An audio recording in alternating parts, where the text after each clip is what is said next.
রংপুরের কাউনিয়ার হারাগাছ নাজিরদহ ফকিরটারি গ্রামে নিজের ছেলের স্ত্রীকে শ্লীলতাহানির অভিযোগের মামলায় শ্বশুর আব্দুস সালামকে গ্রেপ্তার করেছে পুলিশ। আব্দুস সালাম হারাগাছ ইউনিয়নের নাজিরদহ ফকিরটারি গ্রামের মৃত কেন্দু শেখের ছেলে।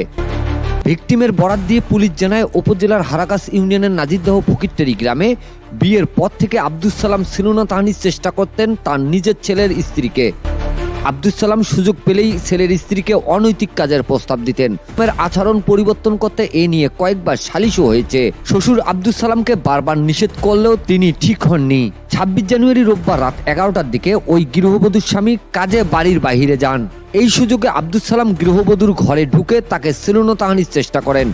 এই সময় চিৎকারে প্রতিবেশী লোকজন আব্দুস সালামকে আটক করে। নাম্বার 999-এ কল পেয়ে সোমবার সকালে পুলিশ ঘটনাস্থল থেকে আব্দুস সালামকে আটক করে থানায় নেয়। ভিকটিম পুত্রবধূর স্বামীর অভিযোগ, পিতার অনৈতিক আচরণের কারণে এর আগে পরপর তার 2টি স্ত্রী তালাক দিয়ে চলে গেছে।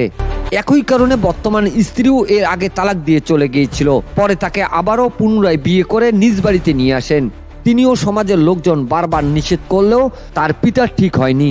সুযোগ পেলেই নিজ পুত্রবধূকে অনৈতিক কাজের প্রস্তাব দিতেন। কাউনিয়া থানার ওসি আব্দুল লতিফ জানায়, এ ঘটনায় ভিকটিম পুত্রবধূর স্বামী বাদী হয়ে নিজ পিতাকে আসামি করে মামলা করেছে।